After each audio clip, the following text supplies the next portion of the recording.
Rotary club of Rourkela vibrant ତରଫରୁ sector 22 Sonaparbat ସ୍ଥିତ ସରକାରୀ ଉଚ୍ଚ ବିଦ୍ୟାଳୟଠାରେ କିଶୋରୀ ବାଳିକାଙ୍କ ନିମନ୍ତେ ଏକ ମହିଳା ସଶକ୍ତିକରଣ ସମାନତା ସ୍ୱାସ୍ଥ୍ୟ ଓ ସ୍ୱଚ୍ଛତା ସମ୍ପର୍କରେ ସଚେତନତା କାର୍ଯ୍ୟକ୍ରମ କରାଯାଇଥିଲା।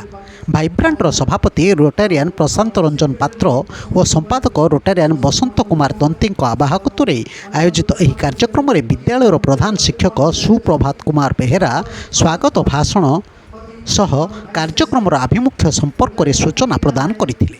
ପରେ ଏହି କାର୍ଯ୍ୟକ୍ରମରେ ବ୍ୟକ୍ତିଦ୍ୱୟ ରୋଟାରିଆନ୍ ଡକ୍ଟର ମିନତୀ ପଣ୍ଡା ଓ SOS ଗ୍ରାମର ପ୍ରାକ୍ତନ ପ୍ରୋଜେକ୍ଟ ନିର୍ଦ୍ଦେଶକ ବିଜୟଲକ୍ଷ୍ମୀ ତ୍ରିପାଠୀ ଛାତ୍ରୀମାନଙ୍କୁ କୈଶୋର ଅବସ୍ଥାରେ ବିଭିନ୍ନ ସମସ୍ୟା, ପୁଅ ଝିଅଙ୍କ ମଧ୍ୟରେ ସମାନତା, ମହିଳାଙ୍କ ସଶକ୍ତିକରଣ, ସର୍ବୋପରି ସୁସ୍ଥ ଓ ସ୍ୱଚ୍ଛତାକୁ ଗୁରୁତ୍ୱ ଆରୋପ କରିବା ସହ ନିଜ ଉପରେ ଆତ୍ମବିଶ୍ୱାସ ବୃଦ୍ଧି କରିବା ଦିଗରେ ବକ୍ତବ୍ୟ ପ୍ରଦାନ କରିଥିଲେ।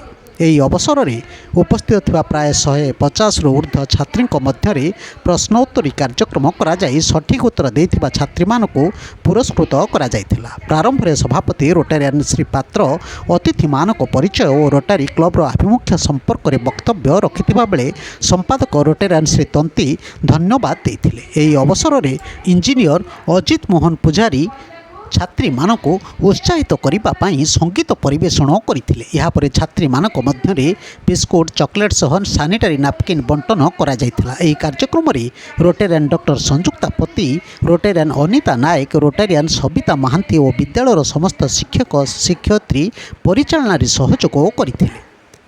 ବ୍ୟୁରୋ ନ୍ୟୁଜ୍ ଓଡ଼ିଶା କଥା ୟୁଟ୍ୟୁବ୍ ଚ୍ୟାନେଲଟିକୁ ଆପଣମାନେ ଦେଖୁଛନ୍ତି। ମତାମତ ଦିଅନ୍ତୁ, ଲାଇକ୍ କରନ୍ତୁ, ସବସ୍କ୍ରାଇବ୍ କରନ୍ତୁ ଓ ସେୟାର ମଧ୍ୟ କରନ୍ତୁ। ବିଭିନ୍ନ କ୍ଷେତ୍ରରେ କେଉଁ ଜାଗାରେ କିଏ ଜଣେ ଜଣେ ବହୁତ ଉପରକୁ ଯାଉଛନ୍ତି, ସେଥିରେ କିଛି ଆମର ଭାବିବାର ନାହିଁ, ନୋ ଡାଉଟ୍।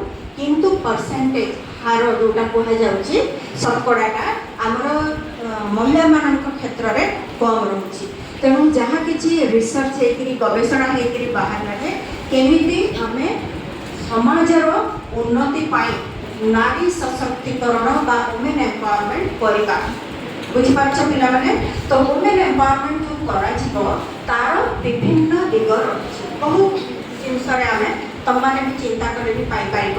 ତ ମ୍ୟାଡ଼ାମ୍ ଯେଉଁ ଜିନିଷଟା ଏବେ ତମମାନଙ୍କୁ କହିଲେ ଜେଣ୍ଡର ଇକ୍ୱାଲିଟି, ସେଟା ତ ଫାଷ୍ଟ ଆଣ୍ଡ ଏକଦମ ରୁଟ୍ ଯେଉଁଟାକି ଆମର ଜେଣ୍ଡର ଡିସ୍କ୍ରିମିନେସନ୍ ରହୁଛି, ଲିଙ୍ଗଗତ ପାର୍ଥକ୍ୟ ରହୁଛି ସମାଜରେ।